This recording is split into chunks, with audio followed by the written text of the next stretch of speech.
It's that time of the week to open up the Peacock and Williamson mailbag. Some big news to cover today as well. Corey Davis retirement, Isaiah Simmons traded, and is Trey Lance next on the trade block in the NFL. Coming up on today's Peacock and Williamson. NFL analyst Brian Peacock and former NFL scout Matt Williamson bring you expert NFL analysis every day in less than 30 minutes. Get an inside look into the NFL on the field and in the front office. With elite breakdowns, next-level analysis, and in-depth information only for the real NFL fans. This is Peacock and Williamson, and it starts now.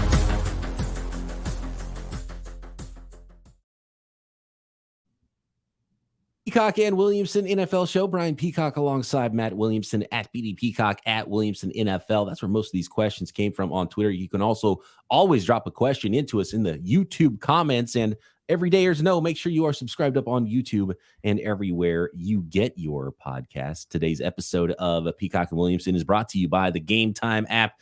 Download the Gametime app, create an account, and use code LOCKEDONNFL for $20 off your first purchase. Last-minute tickets, lowest price guaranteed. All right, good bit of news this morning as we get going here on our Thursday mailbag episode, Matt, and it starts with a trade in the NFL. Isaiah Simmons has been moved from the Arizona Cardinals to the New York Giants for a 7th-round pick, Matt. I mean, that is no return for a player that was drafted number 8 overall just a few years ago. He was 4.3 speed, kind of a safety hybrid player in college that they wanted to convert to linebacker, kind of tried to move him back to safety, and just really the ultimate tweener freak athlete that the Arizona Cardinals could never figure out. And I don't know what position he's going to play for the New York Giants either. Yeah, these trades sort of baffle me a little bit. You know, it's kind of like Akuda going to the Falcons for a 5th or whatever. I mean, to only get a 7th back for this player, I know they're not in the hunt this year, the Cardinals, obviously, but a 7th is the lowest currency in the whole league. I mean, other teams wouldn't give you a 6th or a 5th to rent him for the year. It is really late in the process. You would have loved to have Simmons all through camp to figure out exactly what he is. So the timing's bad for the Cardinals in that regard. And he is a remarkable athlete, but I also think it's somewhat of a lesson. First of all, the Cardinals screw up these positionless players time and time again. You know, I mean, they've been pretty good at it. Reddick, Zaven Collins, etc. But I mean, him coming out of Clemson, he played single high, he played slot, he played linebacker. He was an edge pass rusher. And all of us, or many of us, and myself included, maybe he could do all those things in the NFL. Well, nobody really can, really, in the history of the game. Why do we think somebody is going to do that? Just play 7 positions on defense well. So you kind of have to have that foundation. Like, what room do you go to every day? Are you a linebacker, and then you start adding the fun stuff on top of that? It feels like they never did that. And last year, he was a big slot and did it pretty well. All offseason, I've been reading he's going to be a true safety. But if I'm the Giants, 7th-round pick for that guy in Wink Martindale's defense that plays with more defensive backs on the field than anyone else in the league, I'll figure out something to do with them, you know, blitz them, whatever, you know. I mean, he's got a 1st-round salary attached still with a trade. Mm-hmm. So, I mean, I know that's why you don't get as enough, but he'll be an expensive special teamer. But for a 7th-round pick, if you find a good gunner, right, that runs 4.3, that's 240 pounds, then that's even worth it right there for the draft compensation given up. But I mean, dime linebacker seems like he kind of there's been talk that maybe, you know, he's just too light, but edge might be the best position for him. So I don't know how you use him. Maybe dime linebacker and move him around. But I mean, look, the Arizona Cardinals, they did the same thing with Hassan Reddick. And he was a tweener. They couldn't figure out how to use him. And it turns out, guess what? He was an edge this entire time. Then he goes and leads the league in sacks last year, right? right. Other teams are benefiting. And I want to go to our colleague, Alex Clancy of Locked On Cardinals. One thing I would throw out, though, and you just kind of mentioned the Cardinals, is there is profit in buying bad/dumb teams trash. You know, like, yes, Raiders didn't have any use for Randy Moss anymore. Oh, okay, we'll take him, New England. Same with Welker. And, I mean, there's great examples over history that and you teams get that don't know what the heck they're doing. You get 20 touchdowns for for Randy Moss, and then it's like, he is kind of a pain in the butt. So then you trade him away, but you got the profit, and it didn't cost you much at all. I'm sure the Niners have examples, but the Rams couldn't use Jerome Bettis anymore. Get rid of him. Draft Lawrence Phillips. Well, we'll take him for a secnd-round pick. I mean, there's a million examples of that. And I'm not saying this guy's the same, but and the Rams did the same thing on the other end with when they traded. They took Marshall Faulk from the Indianapolis Colts, right? And it was God, greatest show on turf. Why did you not just hold on to Faulk if you're the Indianapolis Colts? You know? But right. I want to go to our colleague here of Locked On Cardinals, Alex Clancy, who says the Arizona Cardinals trading Isaiah Simmons for just a 7th-round pick is a microcosm of what Steve Keim did to the organization, the former GM, and we've seen them not be able to figure that out. So that's really interesting there, and I totally agree. Turning first-round picks into 7th-round returns is, you don't have to be an economics major to figure that one out. Not so great. Right. And he also went on to say that that's not an indictment of new GM Monty Ossenfort about not getting anything for this player. So good luck to Simmons, and hopefully the Giants can figure him out. But I bet there's 20 fan bases out there going, we should have given up a 6th. Right.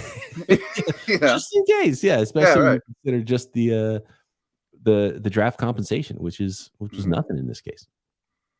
Corey Davis retired, only 28 years old, walking away. And this is a really interesting one because, Matt, we were always confused with what the Jets were doing all offseason. It was like, Corey Davis has got to be going somewhere, right? That this doesn't add up. And so I think the writing was on the wall, and now it makes sense that they maybe had a feeling that this was going to happen. And it turns out that Corey Davis decides he's going to walk away from the NFL, 28 years old.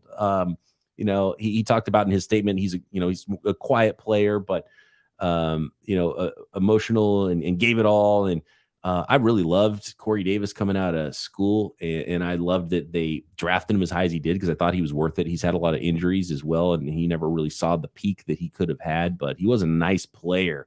Well, I saw a photo online of Derrick Henry, AJ Brown, and Corey Davis from the Titans days, like, just getting jacked up after a touchdown or something. And they were so excited. And it was like, man, what could have been with that group? And and Henry's still around, but he might not last the year in Tennessee either. But, he's a good player. But now it starts to make sense what the Jets were doing. And I think they kind of knew all along where this was going.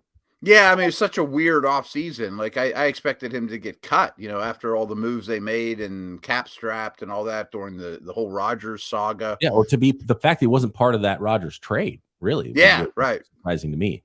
Right. So maybe you said it perfectly there, that this has been on his mind all along, and he told them, and and so therefore they're not going to trade a guy that's about to retire, and hopefully he doesn't have personal issues. Like I used this example last night on Locked On Dynasty, and of course I was bringing back the Steelers, but Stephon Tuitt, like a year or so ago, just unexpectedly retired after his brother got shot and killed. I hope it's not like something awful in his life that, so he talked about his family. He didn't talk about anything specific that was bad going on, but he said he was at peace with the decision and, has a great family, all these things. So hopefully there's not more going on there. That's a tragic situation in Corey Davis's life for sure. So maybe you're probably right. They probably just kind of knew this was the deal all along. Yeah. I was perplexed by it for a while, but it's probably. I got a good question here, and it ties into our next topic. The next topic, Matt, is going to be a Trey Lance potential trade now with the 49ers. Sam Darnold has been named the number 2 quarterback behind Brock Purdy for the 49ers, meaning Trey Lance is now 3 on the depth chart. But here's this question that I think is super interesting that's related about Sam Darnold and other backups now around the league. It's from a coach that frequently tweets into the show. And he references this from Jordan Loop, and it is, if every NFL team was forced to play the entire season with their backup quarterback, which 2 teams would meet in the Super Bowl? Would the 49ers be one of those teams for you with Sam Darnold? They're definitely my first thought. I mean, I hate to get under your skin and talk Purdy and all that, but I almost don't care who their quarterback is anymore. I mean, and I mean that as a compliment to Shanahan and those around him. I mean, part of me, we talked about this on Locked On Dynasty last night. I'm like, I'm getting Sam Darnold by far in every super flex I can possibly get, and maybe every deep dynasty I can get, because I think if he gets in there, he might be a top 10 fantasy quarterback. And that's not a knock on Purdy, who's been really good, but it's just so friendly, and Darnold's very talented. So they absolutely come to mind. I'm struggling in the AFC, though. Miami, if Mike White's a guy. Oh, there you go. And look, the 49ers aren't a quarterback-centric offense, then a ton of other talent. So those are the teams you're Right. looking for, who's got a decent backup, and the quarterback might not be the driving force of why that team is good, and I would say maybe I'm blanking actually right now. Who's the Eagles backup quarterback right now? Well, that brings us to tonight's game. It's Mariota, but I think he might lose Oh. his job to Tanner McKee tonight. McKee, that's what it was, because I was going to bring up McKee. I think, he's a rookie, so that might not look great. But, I mean, even if it was Lance with the 49ers, I think they would have a shot there, because as Lance in 5 games, it might look a lot more different than Lance right now. And just to wrap up the Darnold portion of this thing, Darnold was more consistent, and he started 50 more games in the NFL. And so he should look more consistent. And so next, Matt, we've got to talk a little bit about process. 49ers, Trey Lance. Give me 2 seconds if you don't mind, though, because I want to answer this question a little bit more, because I also thought about Dallas. What about like Cooper Rush? Could he keep that ship on, moving along? He's done pretty well in relief. But really, and the NFC is the place to go because there's less competition. But if you take quarterbacks out of it in the AFC, does that change everything? That's what I was going to say. Is it's really only NFC teams, because Baltimore, Buffalo, Cincinnati, Jacksonville, Kansas City, Chargers, Jets. If they lose their starter, forget about it. I mean, all the good quarterbacks are in that side. We already saw what the Jets look like with the backup last year. Yeah. You know what that answer is. I lean towards like Miami, the Patriots, the Steelers. Like if the Browns had Jacoby Brissett, I'd say the Browns. DTR for the Browns. It's asking a lot, but yeah. Yeah, it's asking a lot from a rookie. I think 49ers Dolphins might be our answer there, man. Might be. And that's they run the exact same scheme. Coincidence? True. I think not. Okay, next. Trey Lance trade and some more very good questions here. What about waiver cut down day that is looming in the NFL? Next.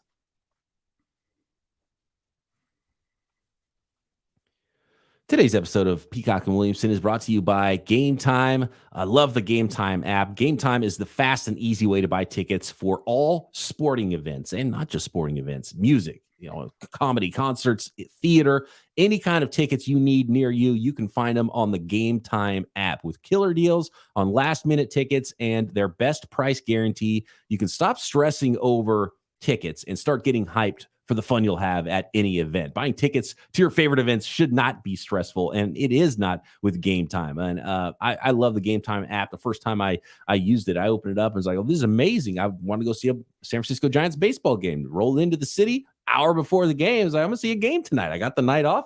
Boom, got tickets, great seats, great price on the Gametime app. So you can forget planning months in advance. Gametime has deals on tickets right up to the day of the event. Get exclusive flash deals on tickets as well. Football, basketball, baseball, concerts, comedy, theater, and more. Just download the Gametime app, create an account, and use code LOCKEDONNFL for $20 off your first purchase. Terms apply. Again, create an account and redeem code LOCKEDONNFL for $20 off. Download Gametime today. Last minute tickets, lowest price guaranteed.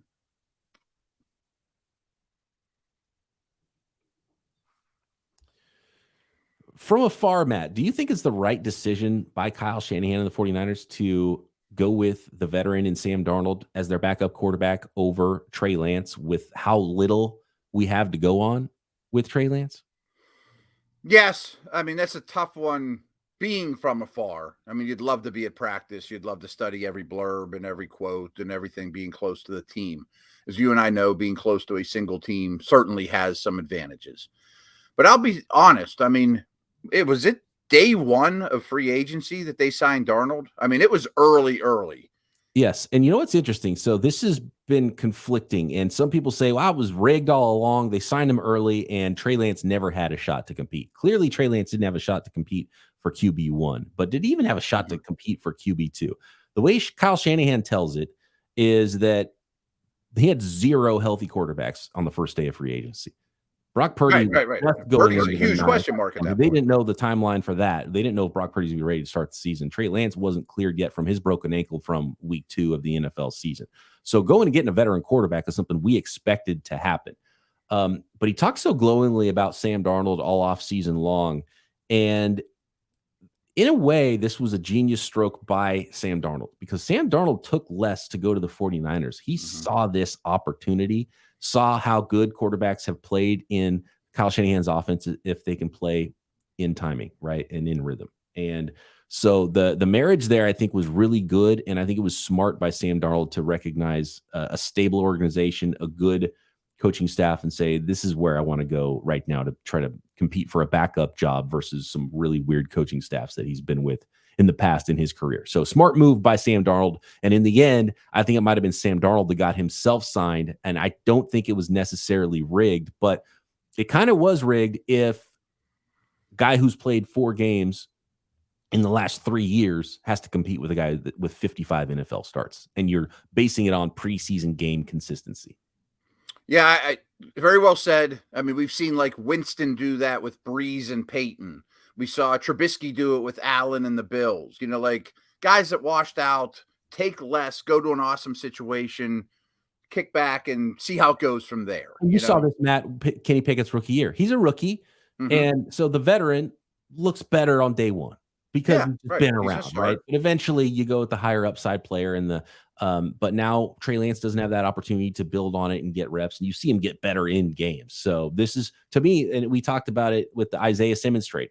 I think it'd be very smart for any team to go out there and get Trey Lance for how little it's going to cost. I've heard rumors of a 5th round pick, maybe a player, maybe it's even less than a 5th round pick at this point. I don't know. And the 49ers take a cap hit if they cut him. So I don't think that's in the cards. He's either going to be the 3rd quarterback on the 49ers or he's going to be traded. But with his talents and how little we've seen, and some of it, like you just go back to week 1 last year, Lance looked better than Justin Fields for 3 quarters before the monsoon hit.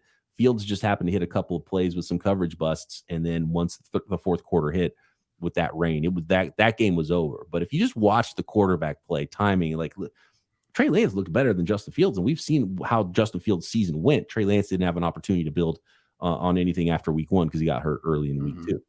So I mean, he's had remarkable bad luck. Oh, yeah. Including in COVID. Situation. Right. Purdy comes out of nowhere, looks great. And again, timing and rhythm is really what you need in Kyle Shanahan's offense. And that's where Trey Lance has struggled. And he needs to play football just because he's played so little. He had a COVID season. He sat, played little, sat behind Jimmy rookie year, then broke an ankle into year 2. Like I forget the stat, but no top 5 pick has ever played fewer than 8. He made an appearance in 8 games. Some of those, was barely an appearance, right? And nobody has done less than that. And half of those games he barely played in. So a top 5 pick in the common draft era. So we've just never really seen anything like this. It's worth a flyer for nothing for a team that especially doesn't have a great quarterback situation going forward into 2024. And I would think at least half the teams in the NFL, Trey Lance is you'd much rather have Trey Lance than whoever your backup quarterback is. Would you rather have Trey Lance or Kyle Trask right now if you're in Tampa? They're the best team I've come up with, to be honest with you. So a couple things. I brought up Darnold in free agency just because I think Shanahan gets an affinity for quarterbacks, as most coaches do, but we know he loves Cousins, blah, blah, blah. And I don't think they went into free agency going, Mike White will be fine. Bridgewater will be okay. Maybe Winston will be all right. I think they wanted Darnold, and they went and got him. That was the guy they wanted. So it might have been a sales pitch. It's like, look, we're not going to pay you as much as another team might because he's a high-end backup, former starter, right? He knew he was going to have to go the backup route. It's like, we can't pay you that, but we'll give you this deal, $3.5 million with incentives. If you end up starting all season, you'll make that high-end backup money. And Darnold was like, yes, please. And so I think there was a little recruitment, but it all worked out and they worked with each other. And clearly there was conversation going back to 2018. So the 49ers scouted the 2018 draft during 2017. That was when Darnold came out and they liked him already, but then they ended up doing the Jimmy G trade instead. So that Kyle is very much like a 13-year-old girl in middle school that has a different crush every week. And I think there was like this Darnold thought in the back of his head. There's been the Kirk Cousins thought in the back of his head. And in some ways, Kyle Shanahan, it's not a good trait. And in some ways, he's amazing at what he does with his offense. But they've got to be able to figure out this quarterback thing. And I know you're not high on Purdy. I think Purdy's really good. The way he plays in timing and rhythm, has a little playmaking ability. But physically, he doesn't have what Darnold or Trey Lance has. But clearly, that's not what Kyle Shanahan values. So I don't know what they were thinking going up to get that player in the 2021 draft, and having a guy that if you break your ankle once, your career with your team ends. I mean, that's just bad process all through it. And I was saying at the time, I didn't really love how the 49ers went about that in 2021. And then the development was just as bad a process as the draft pick was. I still believe he preferred Mac until the bitter end, but who knows? It just seems like more his style. That's terrible too. You're gonna trade. I'd say that's bad. Mac Jones, so he wasn't even a first round guy in my opinion. So all of it was bad process. So Trey needs to play. It'll be better for him somewhere else. I've heard Minnesota Vikings. I could see that. They don't know what's after Kirk Cousins, by the way. Yeah. And Tampa's the other one that really comes to mind. Yeah, Tampa, maybe Washington. I could see. Maybe. There's a few other teams out there. If he was to be released, then it opens it up to everybody because I think anybody would sign him for practically nothing to compete and just see what they could do with him on their roster. But then he might end up back in the NFC West with Seattle or the Los Angeles Rams. And so the 49ers, I don't think, are cutting him at all. He either is QB3 or he gets traded. So would you want him if you were the Colts or Bears? That's the style of quarterback your starter is. But I also don't want to interfere with my young guys' progress. For free, yes. And I think free, yes. But, a fifth or later is not bad. Oh, and if he's cut, especially because then you're signing him and don't have to give up a pick, and he's going to be making league minimum at that point, probably. Or a really cheap 2-year deal or something if he was actually released, which I don't think is going to happen anyway. But as far as trading him, you got to pay him a little bit. Whoever has enough cap space to see, I think it makes sense for a lot of teams, and I just don't think teams are smart enough to take that free value. Are you kidding me? How about Denver? Denver's a great one. Denver's been talked about actually. Can they fit it? They've got an expensive quarterback, so. But man, Green Bay. I love it. I love Denver. I love Green Bay. He's already knows the offense, right? So there's a ton of teams. And maybe we'll get a sneaky team that jumps in there on it. But apparently there's not a lot of offers rolling in. They haven't gotten a lot. So it's going to be cheap. To me, I think a smart team would make that deal. Even if I were the Bills or the Bengals, he's not going to come close to competing with my stud, but he might develop into something useful. And going back to that QB2 question. Yeah, exactly. Would you rather have than Trey Lance? And there's not very many in the NFL. Not many in the AFC. The NFC's guys competing with each other a lot, but I don't know. I think all the teams should be interested at that price. I think that about Isaiah Simmons too. Super talented guys I can get cheap that are just cap hits. Yeah, I'm interested. Yeah, see what you got. Who cares? You cut him after the season? Whatever. The upside is so much higher in what you can do there. Interesting. Okay, next, Matt, let's talk preseason football and waiver cut down day. Next.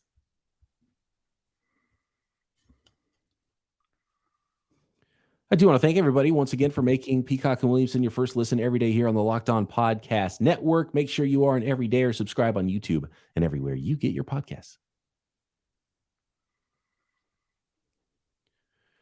Going back into the hopper here to our Twitter questions, Matt, and there's a couple here about the waiver cut down day that is coming. And this one from Jason: how is the waiver wire going to work when these 1,184 players are cut waived all on the same day? Do teams get a list and mark which players they're putting a claim in for? And then our friend Joey Bag of Donuts says, is it better for the players to have one big cut down day like they do now, or the many cut down days tiered like it was before? So many layers here. First of all, I think about the position coaches. If you're a wide receiver coach, you might have 6 guys at most on the final roster, probably even just 5. Right now, you might have a dozen dudes that are demanding your attention all the time and trying to impress you. And frankly, 5 of them have no shot to even make the team. You know what I mean? But I still got to pat these dudes on the head, and you've been great, and you're working hard, youngster. I hope you could go on somewhere else. Or an offensive line room for 18 guys right now or whatever. That's a lot on a position coach. But because there's only 3 preseason games, you're going to need them this weekend. All those guys are going to play a lot. So the old way of doing things is easier for teams because there's 20 guys on every roster could be easy cuts. Everyone has a backup punter and a backup kicker and stuff now too. Get out of here. I'm tired of giving your pads. My training staff's sick of you. my equipment staff's sick of you. Get out of here. Go do something else. But I also think it's easier to do it in waves. It's just less feasible than people realize on this third game day. Like, you don't want your first offensive line out there for 3 quarters. I mean, you need to have capable guys that have been coached up. And if you're putting out garbage O-line too, whoever that quarterback is not fair to them or the running back. I mean, so, and we do have a much longer break now from final preseason game to opening day. So I think that part's good. But back to the original question, the floodgates that open on Tuesday is more, I think, than any team can truly handle. Like, I'm sure every pro staff is going, we're used to this. We know what we want, but it's madness. I mean, it's the wild, wild west. It has to be. And then the last thing I want to throw in is my experience. And times were a little different back then. But like scouts, even college scouts would go to preseason games, and they don't go, like, if I went to Carolina, Buffalo, I didn't go to watch Cam Newton. The director of pro scouting gave me 10 names, and I watched those guys that are maybe 3 of them make the team, 7 of them get cut from each team. You want to know every special teams role they had. Tape wasn't as easy to come by, so you do it live and you jot down okay, Johnny's in the game. He's playing nickel corner. He's a gunner on this play. And then you go back and watch it on tape. So you have shorter lists, that basically all I want to know is Johnny better than our worst corner we're going to keep? Can I make an argument for him? So, yes. Yeah, you laid it out great, because I think the real answer to this is preparation. You don't go through 1,000 players all of a sudden on cut down day. You already have your list of guys you're looking at, and it's a short list, and you see which one of those guys do actually get cut, and you've already done the work, and you kind of know who you already like. And then maybe if there's some surprise guys you didn't expect, then you kind of go back and have that conversation. And so the list gets much, much smaller. And remember, the foundation of that whole conversation starts with their college scouting reports. You're torn between 2 guys in the 5th round. You take player A, and then player B goes right after, and you still got your eye on him. Like, I really liked him, or he gets picked right before you would have taken him, and he goes to a team, and you're still watching him going, if he becomes available, they're using him wrong. I'm going to use him like this. I think he's a better fit in our scheme, that type of thing. Yeah. Like the 6th round version of Isaiah Simmons. You liked him. You had a good draft grade on him. Didn't work out. Then when he becomes available, you get him for free, and you pick him up and say, okay, we're gonna try him this way and see if it works out. And then for some guys, it does work out. So you're 100% right. Preparation is super important, but so are connections. Knowing those dudes' agents, like John. I mean, somebody's going to get cut from a good team that is an NFL player, and everybody knows it. Like, I don't know, the Chiefs O-line is so deep, they're cutting a guy that 20 teams could use. And well, who knows that agent best? Right. You know what I mean? There's the team that calls the Chiefs and is like, well, I know this guy's not going to, or the Chiefs called some teams that are better, that are in the back end of the waiver list. And they're like, hey, this guy's not going to make it through waivers. Give us a 7th round pick for him, and you don't have to worry about it. And a lot of that's true. There's definitely those 7th round trades on the horizon for veterans, the guys that are making a little bit of money, not the Simmonses of the world that are 1st round picks, but the linebacker that's been around the league, that's going to play football somewhere this year, and you trade him for a 7th round pick just so that team doesn't have to fight waivers for him, And I do think part of the early cut down day was for the players that had a better shot catching on somewhere else to have more time. And in some ways, you're doing some of those guys a favor, and then some of them you just know aren't going to, be there, and you don't even need to see them in preseason game number 4, and there's not preseason game number 4 anymore. So I don't know. I like it, and I like it in some ways. I don't like it in some other ways, but I don't think it's going to impact teams that much, because they've already done the work, and they already have a list of the guys that they're looking at that they might want to pick up. It impacts your practice squad more than your 53. I mean, maybe you have one guy you didn't expect. Scramble that, because they're calling guys left and right, trying to get guys in. You're hoping the guys that you have, that you cut, liked you enough to come back to your practice squad, because I know there's some guys that feel burnt sometimes, and then they're like, nope, you didn't like me enough to keep me, I'm going somewhere else. I'll go anywhere else, right?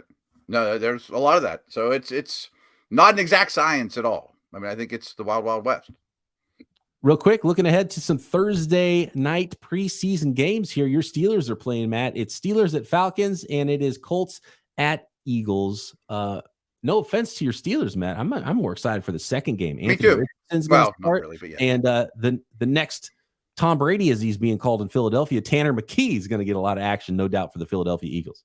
Yeah, as we kind of alluded to earlier in the show, McKee has a chance at least to unseat Mariota, and at least as the 2, Mariota's making like 5 guaranteed, but he's been horrendous now for well over a year. The flip side of the thing we talked about, shouldn't the veteran that started a whole bunch of games, former first-round pick talent, look obviously, more consistent versus a young player that doesn't have a lot of experience? And that was not the case in Philadelphia Eagles preseason games. Not at all. And we kind of got robbed of watching Richardson last week, but he's playing tonight, so that's great. Yeah. So that in itself makes that game fun. Who are you looking at in the Steelers Falcons? Is there any big position battles that you're going to be watching closely? Because I know you're going to be doing. By the way, I hope you're caffeinated. You're going to be doing post game Steelers until what, midnight? So they start at 7:30. This is my day today. The Steelers start at 7:30. So I'm doing pregame out, or the pregame. One pregame is not enough for a Steelers show. So no, of course not. 3:30 to 4:30, I'm on with my buddy Tim Benz. Then I'll come home, probably eat some dinner or whatever, go on a pregame call right before the game at like 7, I think it is. And then I watch the game from studio, which I don't like, but that's just for preseason. And then I do the post-game show directly after Tomlin's press conference. So we'll be on the air till like 1 a.m. Eastern. Ooh. Feel free to call in and save me. I mean, because especially the third preseason game, post-game, with all the drunks, is made one of my least favorite jobs of the year. Well, look, it's not even that late for me. I'm gonna get drunk and call in. Give me a buzz, yeah. So, Steeler hotline, right? When Brian from California calls, you'll know what's going on there. And of course, you'll have, I'm sure, many takeaways from preseason Thursday night affairs as we finish up the exhibition season here, and we'll preview the rest of what we want to see in this weekend's games on tomorrow's episode. So make sure you're subscribed up on YouTube and everywhere you get your podcast. Matt and I back tomorrow. Peacock and Williamson.